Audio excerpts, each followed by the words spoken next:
Dans cette capsule, nous te proposons 4 étapes qui t'aideront à lire efficacement les fiches historiques du site Société et Territoire. Alors, comment lire un texte historique? La première étape consiste à trouver le sujet du texte. Tu peux te faire une idée du sujet du texte en lisant le titre, les sous-titres et en observant les images. La fiche s'intitule « Choisir son chef ». Elle comporte un sous-titre qui indique qu'il est question du pouvoir du chef. L'image qui accompagne le texte représente des personnes qui semblent discuter. Alors, quel est le sujet de ce texte?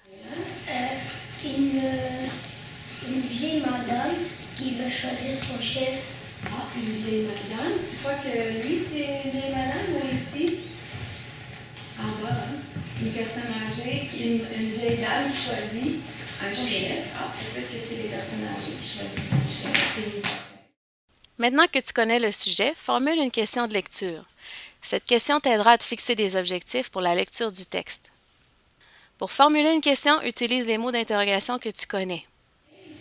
Mais comment la personne, vu que dans les écopoyens, on avait vu que c'était une vieille madame qui décidait le chef, mais comment la vieille madame, elle décide c'est qui est le chef? Comment il choisit le chef? Ah, c'est une bonne question. Comment il choisit le chef? Moi aussi. Pourquoi eux, ils se mettent genre autour d'un feu pour choisir leur chef? Quel est? Quel est le pouvoir du chef? Ah, c'est bien. Quel est le pouvoir du chef? Mais sais-tu quoi? Cette question-là, la question de Solveig, je pense que c'est celle qui va nous permettre d'aller chercher beaucoup d'informations dans le texte. D'accord? Voilà, avec ces questions, nous devrions trouver une réponse dans le texte. Avant de commencer la lecture détaillée, formule quelques hypothèses. Tu pourras ensuite vérifier si elles sont exactes. Je crois que c'est le chef, celui qui a la meilleure décision qui devient chef. François? Moi, je pense que si c'est tout le village qui est d'accord que c'est le chef.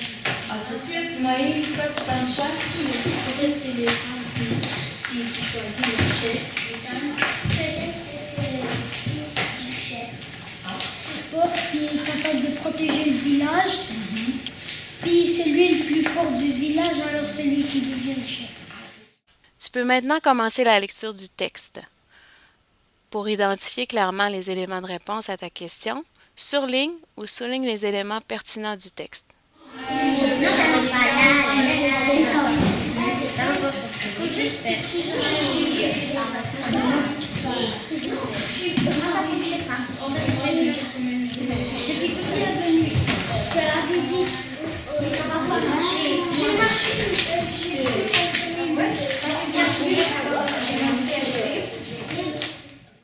Finalement, propose des éléments de réponse à la question en fonction des informations recueillies dans le texte. C'est toi ton compliment, moi. Oui, il y en a en bas aussi. J'ai pas mal donné, puis vous pouvez le deuxième élément de réponse. Moi aussi, j'ai la première réponse. Je l'ai pas bien.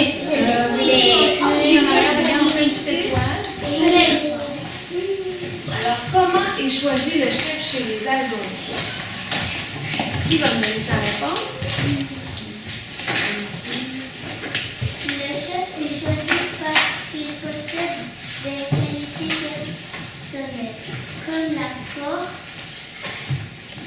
l'habileté, le courage, le talent de chasseur, la sagesse et la générosité. Comme la force, la générosité, pas tout de suite, la force, l'habileté. Qu'est-ce que c'est l'habileté? C'est quand tu manipules bien les objets. Quand tu manipules bien les objets, quand tu es avec ton corps aussi, comment il est choisi, c'était très important aussi. Qui doit être d'accord? Le village.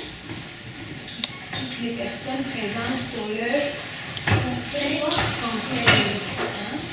Toutes les personnes du conseil qui se rassemblent. Voici un aide-mémoire qui t'aidera à te rappeler des principales étapes. Identifier le sujet du texte, poser une question de lecture et formuler des hypothèses, lire et annoter le texte, répondre à la question. Bonne lecture!